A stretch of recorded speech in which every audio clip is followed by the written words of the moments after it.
Tell us what's in the book and how it's doing. Yeah.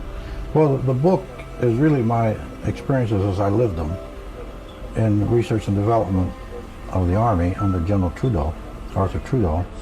And he drew me back in and put me in charge of that and established a Foreign Technology Division for me. And these were the artifacts on a crashed flying saucer, which we used the word applied engineering. Was Dr. Teller was still alive, knows he helped him. And we fed these things.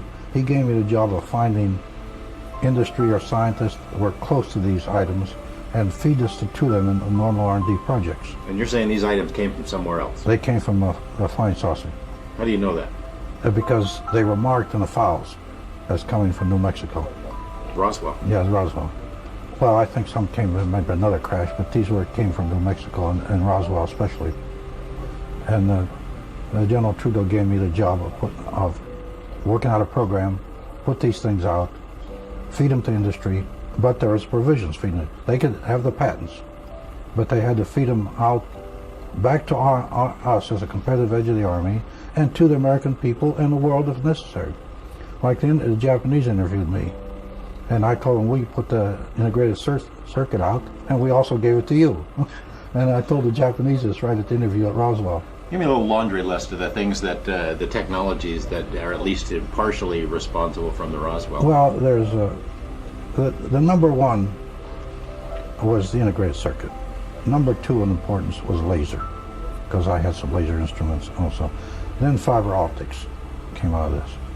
The imaging devices or night viewing devices came from this. Some of the work we did on electromagnetism and the ICBMs and came from this.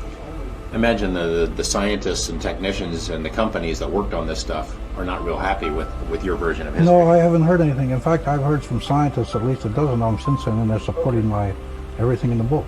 They say it's true. In fact, I just got a letter before I left from McDonald's nephew, or son, and he told me that a lot of people come from IBM, from Hughes, and from the White Patterson Air Force, and said that I filled some of the holes in which they've been wondering about for many years. And I just got this the day I left home, 2 days yesterday. So is there any question, I mean, that elements of our military, our government, have known for a long time that UFOs are real, they're from somewhere else? Oh, sure they do. I know certain in 1947, well, in 1947, no, I'll back up. I saw the body then. I didn't see UFOs. The UFOs came into the picture later years, 10 years later, for me. And also I worked out the omissions weren't any UFOs. In fact, George, I've even told you, I think, that I was not interested in seeing UFOs. I was all interested in what was in those UFOs. You know, I told them I'm not interested in seeing something fly in the air, but I like to know what's inside that thing. Did you physically handle the artifacts from Oh yeah, I had them. They were in my possession. What things did you have? What did you have? I had an integrated circuit, like the size of a quarter. I had a bunch of wires. Colors were coming out of it. I don't say wires. I didn't know what they were. I didn't know if they were wires or anything. They actually, well, I didn't know what they were. They just were emitting light. I had a piece of metal. Atoms were lined in it. So tough, paper thin, you couldn't break it, bend it, or anything. I had super tenacity fibers. That was, atoms were lined in it. You couldn't burn it, you couldn't cut it. And later on, the nearest thing in this world that we found to that was a spider web. There's a spider spins an atomic aligned web. You know, people say military can't keep a secret. There's no way a secret like this could be kept. We kept a secret one way. We had to keep a secret for two reasons. One was a climate opinion within our own government. The people higher up in the government didn't like the military or the Army. And if you remember, in those days, NASA took space. We did Project Horizon in '59. It's part of it's in the book. First 50, that's 310 pages long. We were going to put a military colony on the moon. They took that away from us. They took atomics from us with atomic engine. But we still kept developing atomics, and we did the ion engine and some other things that maybe the world could use today, like the portable atomic installation went to Merrill Air Force Base. Made 28 million gallons of water a day, 10 million in 4 years. Then when they came back, they destroyed it on us. We did the first heart pump. We did some atomic ion that took nitrogen in the air and made a fuel you could run automobile from it. And they used PU-238, what we used. And most of the probes that went to Mars and Saturn and so forth and Jupiter, where our little engine was in those. The Soviets stole it, some of their spies. In fact, I have satellites up in space going right today, but they're leaking because they didn't do a good job with them. Back to the idea of the cover-up. I know you've said before that it wasn't really an active cover-up. No, because I was telling in later interviews, if you let the government alone, it'll cover itself up. Really, the way we handled it, one was a climate of opinion, as I said.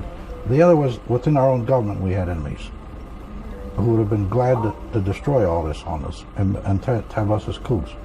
So what we did, I got the job of going and developing a program, which is discussed in the book how it was done. And through this program, we started feeding it out through industry. But this was not known, not put on paper. They went out as normal research and development proposals, not to name something. Yeah, you didn't put out a report that said, here's some alien stuff, figure it out. We put our regular research and development proposal that came from somebody's brain. And also this was known among a select few, mostly combat officers, head to head. We kept this among ourselves, because otherwise we were certain that they would have destroyed our organization, and we had a good organization. General Trudeau pulled it together just a couple years before. They would have destroyed our organization and labeled us as kooks and taken our budget away. So it had to be. We didn't cover because we gave it to industry with the provisions, and I'll repeat this, the provisions were to come back to us with what you proved, the competitive edge of the Army, give it to the people and to the world if necessary, and take the patents. We encourage you to take the patents. And I have this in paper written by generals in 1963. What do you think it is now? I mean, your organization, that organization's gone. All the people who are involved are gone. Yes, it's gone. Do you suppose there are still people who are active in this? George, all I can tell you, yes, I had some things happen to me just a few weeks ago, and I won't name where it happened. I had two colonels come up to me in uniform and say it's true, all this happened. I had a lieutenant colonel came up to me and says, I worked at Hangar 15.